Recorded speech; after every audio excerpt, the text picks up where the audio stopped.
दरवाजा बंद कर लो। तो आइए करते हैं शुरुआत। कोरोना से निपटने के लिए कनिका देंगी प्लाज्मा, ये बड़ी खबर मिल रही है।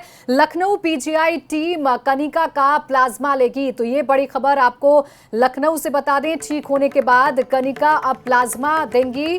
प्लाज्मा थेरेपी शुरू उत्तर प्रदेश में हो चुकी है और इसी कड़ी में अब कनिका कपूर भी प्लाज्मा देंगी। बिल्कुल, तो ये इस वक्त की बड़ी और अहम खबर। और जिस तरीके से कनिका कपूर अपनी लापरवाही को लेकर सुर्खियों में आई थी, उसके बाद एक सही कदम उन्होंने उठाया है, क्योंकि प्रशासन लगातार ऐसे लोगों से अपील कर रहा है कि जो कोरोना पॉजिटिव रहे हैं वो अपना प्लाज्मा डोनेट करें। और कनिका कपूर की तरफ से एक अच्छी और शानदार पहल की गई है, क्योंकि प्लाज्मा थेरेपी इस वक्त कोरोना पॉजिटिव मरीजों के लिए वरदान साबित हो रहा है। बिल्कुल, और जिस पहले पेशेंट को केजीएमयू में प्लाज्मा के जरिए ट्रीटमेंट दिया गया था, उसकी हालत में सुधार भी देखा जा रहा है। इसलिए प्लाज्मा थेरेपी को इस संकट के काल में बहुत कारगर रूप में देखा जा रहा है। और कनिका कपूर अगर ये कदम उठा रही हैं तो वाकई में ये सराहनीय कदम है। लगातार अपील भी की जा रही है उन पेशेंट से जो कोरोना को मात देकर वापस लौट आए हैं, उनसे ये अपील की जा रही है कि आप अपना प्लाज्मा डोनेट करें, ताकि बाकी जो लोग इस गंभीर बीमारी से जूझ रहे हैं उनको कहीं ना कहीं राहत मिल सके। और एबीपी गंगा संवाददाता शैलेश हमारे साथ जुड़ गए हैं। शैलेश, कनिका कपूर प्लाज्मा अपना डोनेट करेंगे, ये खबर मिल रही है, और कितने मरीज आगे आ रहे हैं इसमें? देखिए, अब देश अब तक अगर बात की जाए, केजीएमयू जो है वो यूपी का पहला संस्थान बना है जिसने अपने यहाँ प्लाज्मा डोनेट किया है। अब तक 3 लोग यहाँ पर प्लाज्मा डोनेट कर चुके हैं। और अब खबर ये है कि बॉलीवुड सिंगर कनिका कपूर, जो पहले चर्चा में थी कि वो उन्होंने क्वारंटाइन पूरा नहीं किया, उनकी वजह से दूसरे लोगों की जान को खतरा हो गया, अब वो चर्चा में है कि वो भी प्लाज्मा डोनेट करेंगी। दूसरों की जान बचाने के लिए, दूसरों को कोरोना संकट से बाहर लाने के लिए वो अपना प्लाज्मा डोनेट करेंगी। इस बात को लेकर चर्चा है। उनका इलाज एसजीपीजीआई में चला था और ये बताया जा रहा है, सूत्रों की माने तो वो एसजीपीजीआई में ही अपना प्लाज्मा डोनेट कर सकती हैं। और उसके बाद में उनके प्लाज्मा का इस्तेमाल भी प्लाज्मा थेरेपी से जो सीवियर पेशेंट है कोरोना के, उनके इलाज में किया जा सकता है। हालांकि अभी तक संस्थान की तरफ से आधिकारिक पुष्टि नहीं है, लेकिन सूत्रों की माने तो अब केजीएमयू के बाद पीजीआई भी प्लाज्मा थेरेपी की तरफ बढ़ रहा है और उसी दिशा में काम करते हुए ये स्टेप लिया जा रहा है, संपर्क करके कि कनिका कपूर भी आगे आएंगी और अपना प्लाज्मा वहां पर देंगी। अवधेश।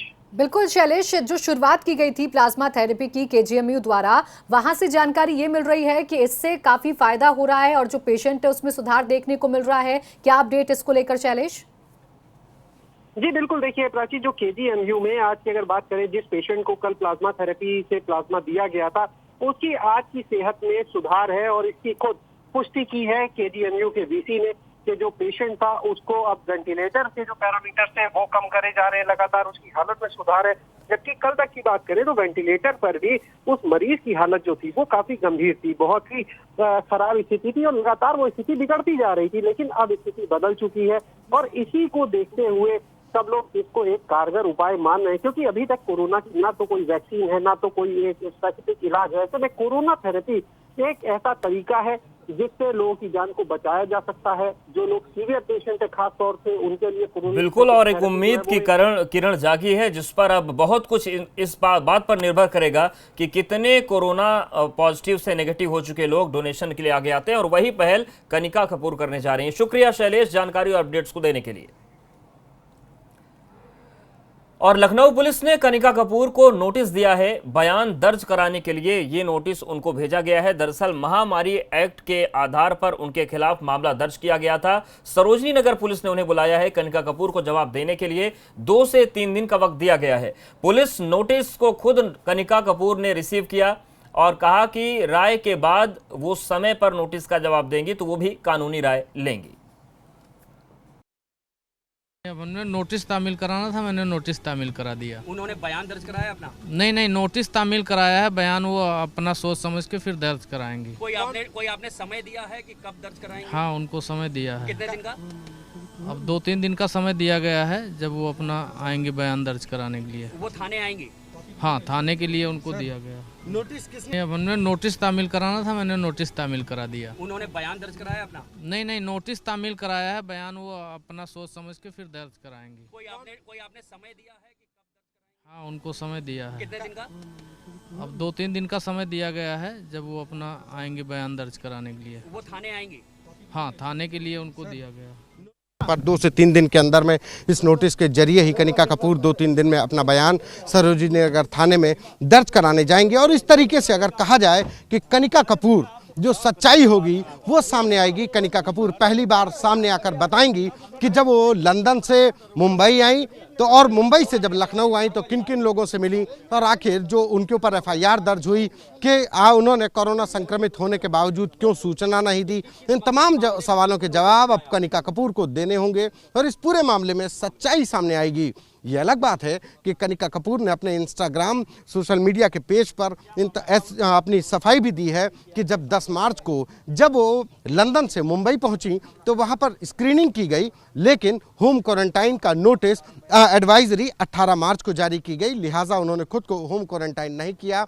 11 मार्च को वो लखनऊ आती हैं, 14 से 15 मार्च के बीच में वो यहाँ पर अपने करीबी दोस्तों के घर पर आयोजित पार्टी में शामिल होती हैं और जब उनको खुद ही अपने अंदर कोरोना के लक्षण दिखाई पड़ते हैं तो उन्होंने खुद ही टेस्ट करवाया और हॉस्पिटलाइज्ड हुई। ये कनिका कपूर ने अपने सोशल मीडिया के जो इंस्टाग्राम पेज है उस पर उन्होंने कल ये मैसेज लिखा था।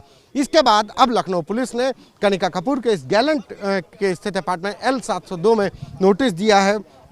यहाँ पर उनको 2 से 3 दिन का वक्त दिया गया है कि 2 से 3 दिन के अंदर कनिका कपूर आएं और अपना बयान दर्ज कराएं। कैमरा पर्सन मेहदी हसन के साथ संतोष कुमार, ABP गंगा। और इसी बीच बड़ी खबर मिल रही है, गाजियाबाद एसएसपी ने आदेश जारी किया है, किसी भी पार्क प्लेग्राउंड में भी ना जुटने की अपील की गई है। सार्वजनिक स्थलों पर भीड़ जमा ना हो, सभी थाना प्रभारियों को आदेश दिया गया है। तो ये बड़ी खबर आपको गाजियाबाद से बता दें। हालांकि पहले से ही उत्तर प्रदेश में ये आदेश जारी किया हुआ है कि किसी भी पार्क या फिर प्लेग्राउंड में भीड़ को नहीं जुटाना है।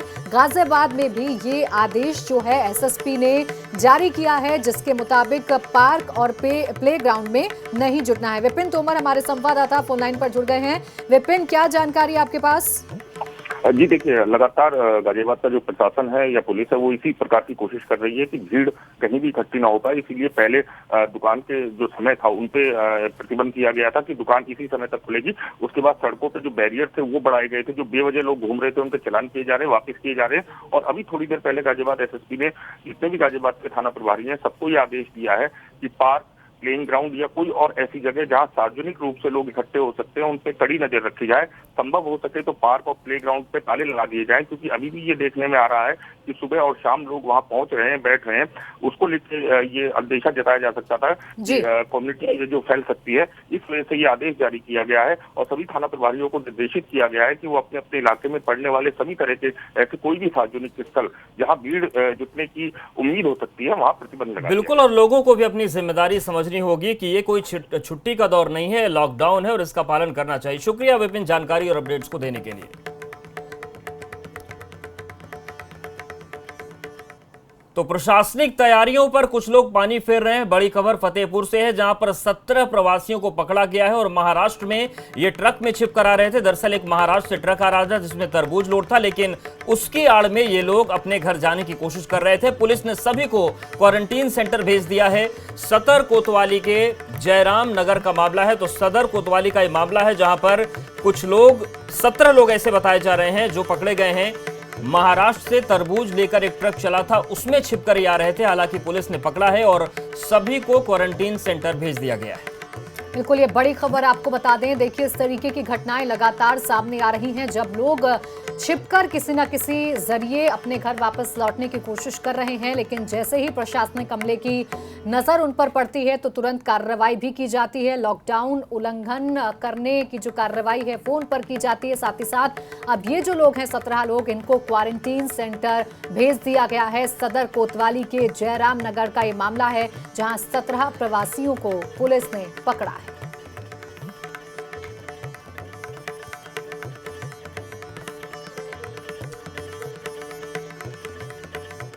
और उधर प्रयागराज के प्रेम मूर्ति पांडे ने मुंबई से अपने परिवार के बीच वापस आने के लिए मुंबई के पिंपल गांव सब्जी मंडी से प्याज का व्यापारी बनकर 2,32,000 रुपए की एक ट्रक प्याज खरीदी और 77,000 रुपए में ट्रक भाड़े पर लेकर प्रयागराज आ गए। हफ्ते भर के जतन के बाद वो परिवार के बीच पहुंच तो गए, लेकिन प्रशासन ने उन्हें वहां से हटाकर क्वारंटीन सेंटर में भेज दिया है और अब उन पर FIR दर्ज होने का खतरा भी मंडरा रहा है।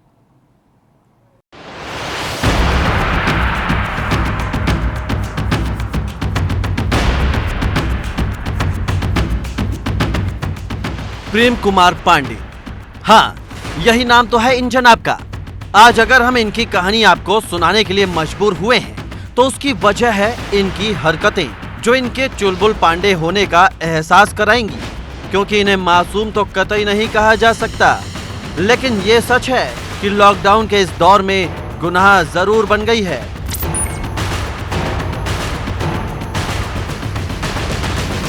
अब आपकी दिलचस्पी ये जानने में बढ़ गई होगी कि इन्होंने ऐसा क्या किया है, तो वो भी आपको बताएंगे।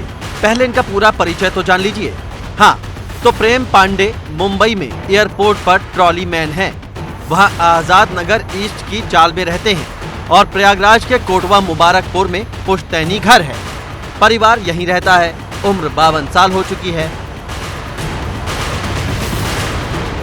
मुंबई में नौकरी है तो प्रयागराज से प्रेम की आई इन तस्वीरों पर एक सवाल ये बनता है कि कैसे ये यहाँ पहुँचे।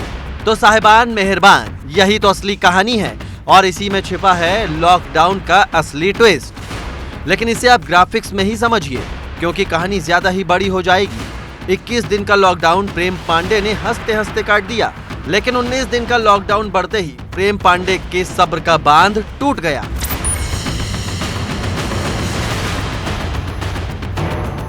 इसके बाद अपनी समूची जिंदगी के तजुर्बे को समेटते हुए उन्होंने अपनी बुद्धि और कौशल का इम्तिहान देने का फैसला किया। लिहाजा इसके लिए पहले ई पास का जुगाड़ आजमाया, जो फेल हो गया। जरूरी सेवाओं की गाड़ियों से जाने की तरकीब भी औंधे मुंह गिर गई। नई कोशिश में फिर तरबूज खरीद डाले, वो भी 13 क्विंटल। लेकिन प्रयागराज जाने के लिहाज से कम लगे तो पीपल गांव मंडी में बेच दिए। 4 दिन तक चक्कर काटते इसी मंडी में प्याज ने उन्हें नई उम्मीद दिखाई और इसके लिए उन्होंने जो किया वो उनकी जिंदगी के इतिहास में दर्ज हो गया। प्रेम पांडे ने पीपल गांव मंडी से 2,32,000 रुपए की प्याज खरीद डाली। प्याज प्रयागराज लाने के लिए 77,000 रुपए का ट्रक किराए पर लिया। पैसे न होने पर अपनी बेटी से पैसे अकाउंट में ट्रांसफर कराए। मुंडेरा सब्जी मंडी तक प्याज लाने का फैसला किया। 9 रुपए किलो की कीमत वाली प्याज भाड़ा लगाकर 12 रुपए किलो हुई। मंडी में आढ़तियों ने कीमत देने से इनकार किया, उधार देने की बात कही। मरता क्या ना करता, पांडे जी ने आधी प्याज निकाल दी और आधी घर लाकर पटक दी। पांडे जी को घर पहुंचा देख पड़ोसी चौंक गए। पड़ोसियों की नजरों से पांडे जी खौफ में आए और खुद ही पुलिस को फोन कर बुला लिया। पुलिस और स्वास्थ्य विभाग की टीम आई तो पांडे जी ने फिर पैंतरा फेंका और खुद को घर में क्वारंटीन करने का भरोसा दिया। लेकिन इस भरोसे की बुनियाद कमजोर निकली। पांडे जी टहलते हुए पाए गए, जिसके बाद उन्हें क्वारंटीन सेंटर भेजने का फैसला किया गया। मैं चाहता हूँ कि मैं अपने बाग में, मेरे पास बाग है, मेरे पास बगीचा है और मेरे पास में अपना काफ़ी खुला मैदान है। मैं अपने आप को क्वारंटाइन रख सकता हूँ। सरकार जितना दिन कहे उतना दिन मैं अपने आप को सेपरेट एक अपनी बाग में अकेले में मैं क्वारंटाइन रह सकता हूँ। मैं सरकार से अनुरोध करता हूँ कि मुझे मेरे ऊपर छोड़ दिया जाए, मैं अपने आप को सेपरेट जो है क्वारंटाइन रखूँ। अब परिवार भी लाचार है। प्रेम पाकर भी हाथ से जा रहा है। ये किसी को बर्दाश्त नहीं हो रहा।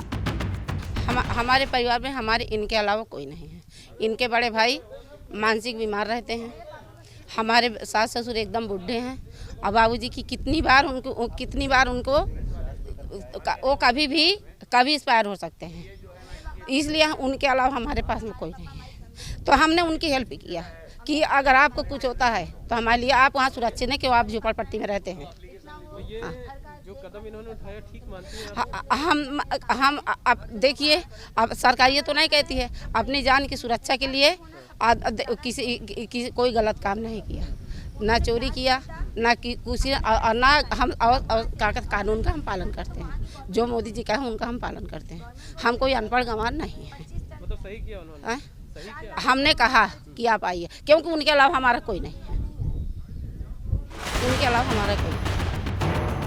घर के लिए जुनून की ऐसी मिसालें भुला दी जाएं तो ही बेहतर है, क्योंकि 3 लाख रुपए का ये खर्चा ऐसा था जिसकी परतें प्याज के छिलकों की तरह उधड़ चुकी हैं। लॉकडाउन का मतलब समझिए और परिवार को सुरक्षित रखिए, यही समझदारी है।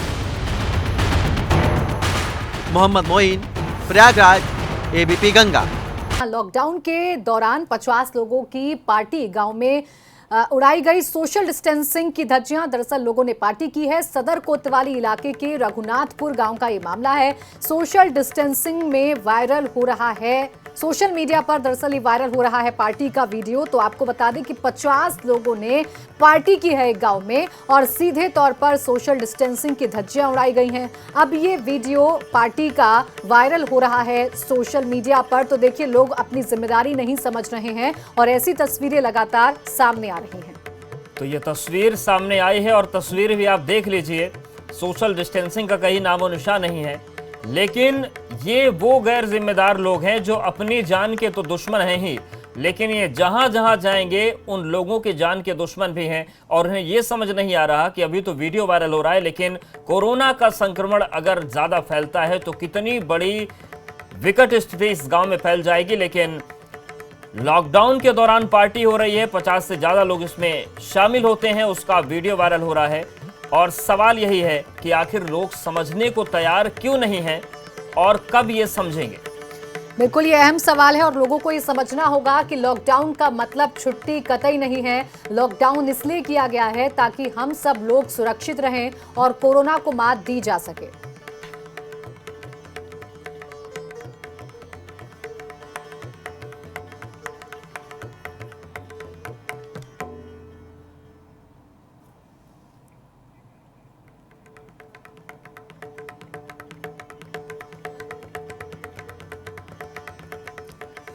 और अब बात हरदोई की करते हैं, जहां पर भाजपा विधायक श्याम प्रकाश ने कोरोना पीड़ितों को दिए गए 25 लाख की धन राशि की वापसी की मांग कर दी है। दरअसल विधायक ने स्वास्थ्य विभाग में भ्रष्टाचार की खबरों के चलते फैसला लिया। उन्होंने जिला प्रशासन को पत्र लिखकर विधायक निधि की वापसी की मांग उठा दी है। तो ये एक अनोखा मामला अपने आप में सामने आया है। जो विधायक हैं श्याम प्रकाश, पहले तो उन्होंने राशि दी थी, लेकिन अब उनका कहना यह है कि स्वास्थ्य विभाग भ्रष्टाचार कर रहा है। ऐसे में जो राशि उन्होंने दी थी वो राशि 25 लाख रुपए की उन्हें वापस मिलनी चाहिए, क्योंकि स्वास्थ्य विभाग लोगों को सुविधाएं पहुंचाने के बजाय भ्रष्टाचार कर रहा है।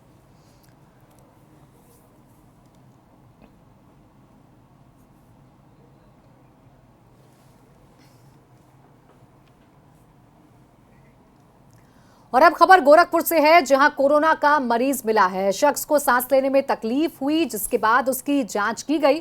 कल 3 बजे दिल्ली से गोरखपुर ये शख्स पहुंचा था। शाम 5 बजे बीआरडी मेडिकल कॉलेज इसे लाया गया था। शख्स को कोरोना वार्ड में फिलहाल भर्ती करवा दिया गया है। सफदरजंग अस्पताल से कल ये गोरखपुर लाया गया था। शख्स का दिल्ली में हार्ट शुगर का इलाज चल रहा था। शख्स के संपर्क में आए 19 लोगों को अब क्वारंटीन किया गया है। तो गोरखपुर की तस्वीर आपको दिखा रहे हैं, जहां जिस गांव में इस शख्स को लाया गया वहां पर एहतियात बरती जा रही है। गांव की सीमा को भी ग्रामीण अपने से ही संज्ञान में लेकर सील कर रहे हैं। साथ ही साथ उस शख्स के संपर्क में जो 19 लोग आए थे उन्हें भी क्वारंटीन कर दिया गया है। तो दिल्ली से पहुंचे एक शख्स की जब जांच करवाई गई तो ये एक गोरखपुर में आंकड़े को बढ़ाने वाली बात हुई। हालांकि एहतियात अब बरती जा रही है।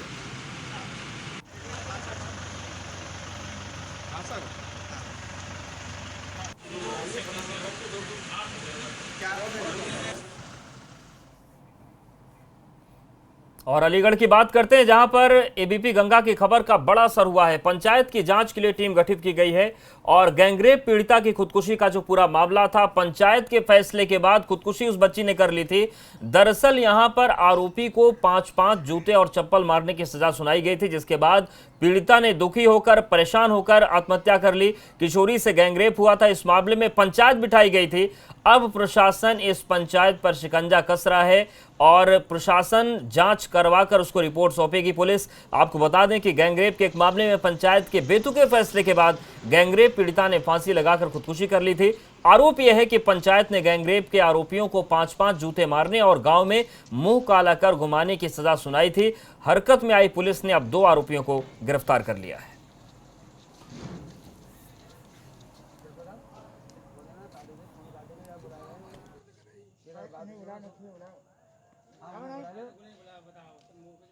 पूरा जांच कर है उस घटनाक्रम का, कैसे घटना हुआ और साथ साथ कौन कौन पंचायत के है और उसके सबके खिलाफ कार्रवाई करेंगे। जो पंचायत वाला है उनके खिलाफ भी कार्रवाई करेंगे और जो उन्होंने अबिटमेंट 306 में उनके खिलाफ भी कार्रवाई करने के लिए मैंने निर्देश दिया SHO का।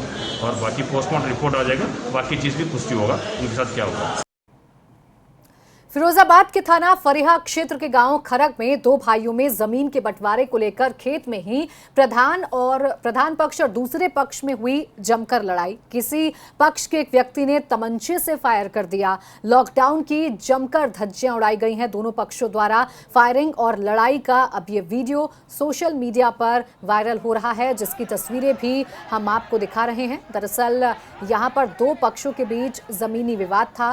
इस विवाद को सुलझाने की कोशिश हो रही थी, लेकिन देखते ही देखते इस विवाद ने बड़ा रूप अख्तियार कर लिया और दोनों तरफ से जो मारपीट है वो होने लगी। फायरिंग भी किसी एक पक्ष की तरफ से की गई है और साथ ही साथ लॉकडाउन की भी धज्जियां इन तस्वीरों में उड़ती हुई नजर आ रही हैं। बिल्कुल, और प्राची, ऐसे लोग भी जमातियों से कम समाज के दुश्मन नहीं हैं, क्योंकि जिस दौर में पुलिस लॉकडाउन का पालन करवाने की कोशिश कर रही है, उस दौर में अगर ये लोग कानून व्यवस्था के लिए चुनौती बने तो फिर ये लोग भी समाज और देश के दुश्मन ही हैं। बिल्कुल।